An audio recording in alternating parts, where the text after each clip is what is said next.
गाय माता है तो उसकी रक्षा के लिए मैं आऊंगा। ये भारत सरकार की लापरवाही, गैर जिम्मेदारी, बुजदिली, नालायकी है कि वो गौरक्षकों को गुंडा कहती है और जो कत्ल कर देते हैं निर्मम, वो उसके सगे भाई बहन बन जाते हैं। जो घुसपैठियों को नहीं रोक पा रहे वो गौ हत्या को कैसे रोकेंगे? जो मांगे नहीं मानेगा वो जंग की सूरत में जंग लड़ने के लिए तैयार रहे। हमें अपनी संस्कृति, अपनी मातृभूमि, अपने सम्मान, अपने गौरव और अपनी जो संस्कृति के महान पिलर्स हैं उनकी रक्षा तो हर हाल में करनी पड़ेगी। चाहे कांग्रेस आ जाए भी हो, गवर्नमेंट से लाइसेंस प्राप्त लोग भी हो, वो हमारे लिए हत्यारे से कम नहीं है, चाहे उसको भारत सरकार लाइसेंस ही क्यों ना देती हो। भारत सरकार को अगर ये लाइसेंस देने की इतनी आवश्यकता है तो वो समझ ले कि वो सनातन संस्कृति से खिलवाड़ कर रही है और इसका मुंहतोड़ जवाब देंगे। What the bloody things about the government who is not able to protect the cows, respects of the Hindu religions? वो मुसलमानों के लिए तो तैयार खड़ी मिलती है, हिंदू के रिलीजन्स के लिए, उसके मान सम्मान के लिए, उसकी संस्कृति के मान सम्मान के लिए क्या करती है भारत सरकार? 4 लाख मठों मंदिरों पर सरकारी नियंत्रण स्थापित करने वाले नेता, मंत्री व विधायक और ब्यूरोक्रेट्स बताएं कि हमारी संस्कृति की रक्षा करने में यदि भारत सरकार फेल होगी तो उसकी रक्षा कौन करेगा? और उसको तुम गोरक्षकों को गोंडा बोलो, मवाली बोलो, बदमाश बोलो, जो तुम्हारी इच्छा हो बोलो। वरना किसी मुस्लिम को क्या पड़ी है? आप रोक लगाएंगे, आपने क्लियर कट मैसेज दिया होता, क्लियर कट कानून बनाया होता तो किसी मुस्लिम को इतनी हिम्मत नहीं कि वो गाय को मार के खा जाए। आज दिल्ली के जंतर मंतर पे जो यहाँ पे प्रोटेस्ट चल रहा है, इसका मेन उद्देश्य क्या है? बहुत सारे मुद्दे हैं, बहुत सारे पॉइंट्स हैं। बस आप ये समझ लें कि बहुत सरकार के साथ या पब्लिक के साथ हर चीज़ ऐसी नहीं होती कि जिसको आप सब कुछ एक्सेप्ट कर ले एज इट इज़। लॉकडाउन किया गया, लॉकडाउन में नेताओं ने रैलियाँ की और आम व्यक्ति से 500-500 रुपये, 2-2 हज़ार रुपये के फाइन वसूले गए। तो एक चीज़ बताइए, नेता रैली करे उसकी कोई प्रॉब्लम नहीं, आम आदमी घूम रहा है तो उसको 2000 के फाइन मारे गए। यहीं अरविंद केजरीवाल करते रहे कि 2-2 हज़ार रुपये के फाइन गरीबों से लॉकडाउन में वसूलते रहे मास्क ना लगाने पर, और खुद 20-20, 50-50 हज़ार की रैलियाँ लेकर के रोड शो करते रहे, एमसीडी का चुनाव लड़ते रहे। तो ये जो गलत नीतियाँ सरकार ने अपनाई और खुद तो अलग प्रदर्शन और बाकियों के लिए अलग, नो वन इज़ लेफ्ट। मैंने कहा पॉलिटिकल पार्टी लीडर्स, इसमें बहुत सारे एग्जाम्पल्स हैं। दिल्ली के एग्जाम्पल में केजरीवाल को देख सकते हैं, कांग्रेस को देख सकते हैं, बीजेपी को देख सकते हैं। जब इलेक्शन की रैलियों में प्रॉब्लम नहीं थी तो पब्लिक के मास्क पर 2000 के फाइन का क्या मतलब था? जेन्युइन की मांगों में एक जो है बहुत गौ माता को राष्ट्र माता का सम्मान दिला करके गौ हत्या को रोकने का जो एक मांग है, वो किस तरह? देखिए सीधी सी बात है, हर इंस्टीट्यूशन जो भी डिपार्टमेंटल ऑर्गेनाइजेशन या कंट्री का ऑर्गेनाइजेशन होता है उसके कुछ डिपार्टमेंट्स होते हैं, उसकी कुछ काम होते हैं, कुछ जॉब्स होती हैं। वैसे ही देश के मूल संस्कृति में कुछ चीज़ें स्तंभ के रूप में स्थापित होती हैं, उसके साथ ही संस्कृति फलती है, फूलती है, बड़ी होती है। आप आदिवासी समाज में जाएंगे तो उनके लिए जल, जंगल और पहाड़ ही देवी देवता और प्रकृति के लिए वरदान के रूप में पूजे जाते हैं। तो उनकी उसको नष्ट कर देंगे तो उनकी संस्कृति को नष्ट कर देंगे। वैसे भारत भूमि पर जब भी आप आते हैं तो गाय एक प्रमुख जानवर के रूप में नहीं बल्कि मानव संस्कृति को संरक्षित करने में, व्यवस्थित करने में, पालन पोषण करने में एक माता की तरह भूमिका निभाने वाले पशु के रूप में विकसित हुई, स्थापित हुई। मान सम्मान बैठा उसका देवताओं के साथ, हमारे श्री कृष्ण के साथ एक उच्च कोटि के संबंध है। तो और नंदी महाराज को शिव के साथ आप देखते हैं, तो ये हमारी संस्कृति का हिस्सा।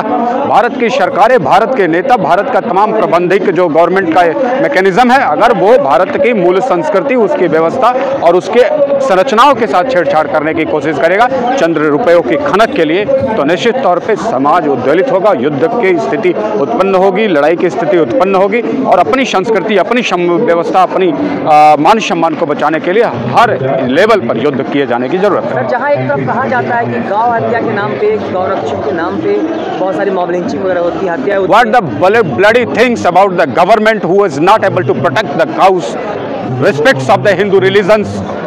वो मुसलमानों के लिए तो तैयार खड़ी मिलती है, हिंदू के रिलीजन्स के लिए, उसके मान सम्मान के लिए, उसकी संस्कृति के मान सम्मान के लिए क्या करती है भारत सरकार? 4 लाख मठों मंदिरों पर सरकारी नियंत्रण स्थापित करने वाले नेता, मंत्री व विधायक और ब्यूरोक्रेट्स बताएं कि हमारी संस्कृति की रक्षा करने में यदि भारत सरकार फेल होगी तो उसकी रक्षा कौन करेगा?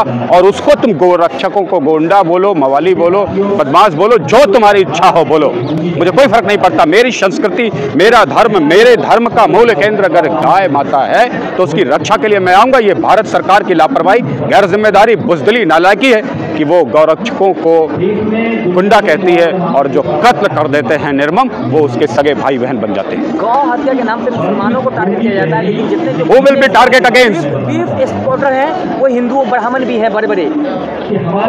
जब भी सभी पे कोई भी व्यक्ति खुल करके गौ हत्या का सपोर्ट करता है, बात करता है, काम करता है, उसका विरोध हिंदू समाज करता है, चाहे वो हिंदू हो, मुसलमान हो या किसी भी भेष में खड़ा हो।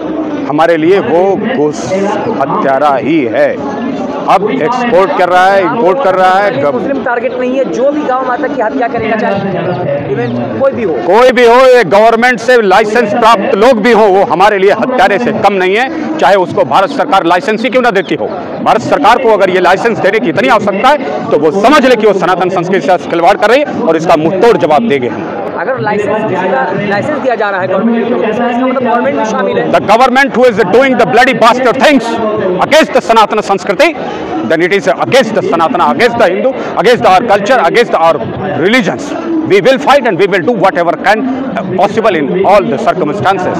अगर सरकार आपकी बात नहीं मानती, आपकी मांगे पूरी नहीं करती है, तो क्या करेंगे? इसका दोषी किसको मानते हैं आप? जो मांगे नहीं मानेगा वो जंग की सूरत में जंग लड़ने के लिए तैयार रहे।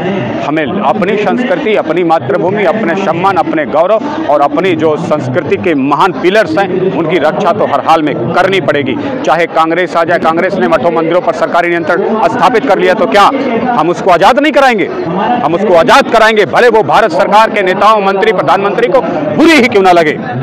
उसको कानून बना करके आप लूट रहे हैं, अगर वो कानून समान रूप से लागू नहीं होता तो वो शोषण का यंत्र है, मंत्र है, तंत्र है। उसे नष्ट करने का काम हर व्यक्ति का है। जो उसके बहुत सारे हिंदुओं का विश्वास था कि भाजपा जो है इस गौ हत्या पे रोक लगाएगी, कानून लाएगी, लेकिन 10 साल होने को है, ऐसा कोई कानून नहीं बना। ये इसलिए होता है कि ब्लडी बास्टर्ड लीडर्स के पास इतना करेज और क्लियरेंस नहीं होता थॉट प्रोसेस में कि वो सही बात को सही समझ करके डिसीजन ले सके। जो घुसपैठियों को नहीं रोक पा रहे वो गौ हत्या को कैसे रोकेंगे? जो दंगाइयों के प्रति समर्थन को नहीं रोक पा रहे हैं वो आम आदमी की रक्षा कैसे करेंगे? जो आतंकवादियों को समय से प्रोसिक्यूट नहीं कर पा रहे हैं वो एक आम बेटे की जीवन की मान सम्मान की रक्षा कैसे दावा करेंगे? तो यही भारत सरकार और उसके तमाम नेता मंत्रियों के कैरेक्टर्स हैं, खूबियां हैं, व्यवहार है, सोच है, समझ है और क्षमता है। इसी का दुष्परिणाम है। वरना किसी मुस्लिम को क्या पड़ी है? आप रोक लगाएंगे, आपने क्लियर कट मैसेज दिया होता, क्लियर कट कानून बनाया होता तो किसी मुस्लिम को इतनी हिम्मत नहीं कि वो गाय को मार के खा जाए। सर, एक सवाल और पैदा होता है कि जो हमारे समाज में संस्कृति है, एक पुरुष एक महिला की शादी होती है, लेकिन एक कोर्ट में याचिका फाइल है कि जो एक समलैंगिक का जो एक लड़की भी शादी कर सकती है, लड़का भी शादी कर सकती है, इसको आप किस रूप से देखते हैं? कोर्ट में याचिकाएं फाइल होनी चाहिए, उनका बैलेंस माइंड के साथ समाधान होना चाहिए। कोर्ट इसीलिए बनाई गई है।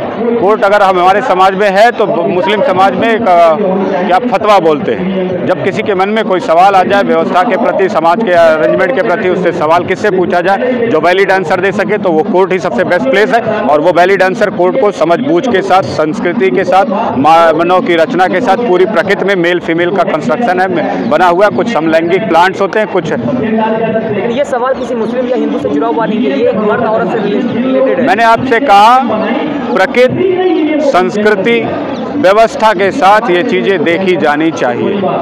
जब बेटा 18 साल का हो जाता है तब उसे अपनी पत्नी वो ढूंढ रहा होता है, ठीक है। जिस दिन उसे पत्नी मिल जाती है वो उसको कुछ साल तक प्यार करता है, उसके बाद वो उसका बेटा पैदा होता है तो पत्नी कम अच्छी, बेटा बेटी ज़्यादा अच्छी लगने लगते हैं। फिर कुछ दिन बाद वो बेटे भी अच्छे नहीं लगते हैं, फिर वो और बड़ा होता है तो सोचता है कि बहू ले आए इस बेटे की, है ना। तो बहू कुछ दिन अच्छी लगती है, फिर वो भी नहीं अच्छी लगती है, फिर वो पोते पोतियों में उलझ जाता है। फिर उसके बाद अगर उसका मन बिगड़ जाए तो वो दुनिया से चले जाने के लिए तैयार हो जाता है। तो हर समय पर एक व्यवस्था बनाई है प्रकृति ने।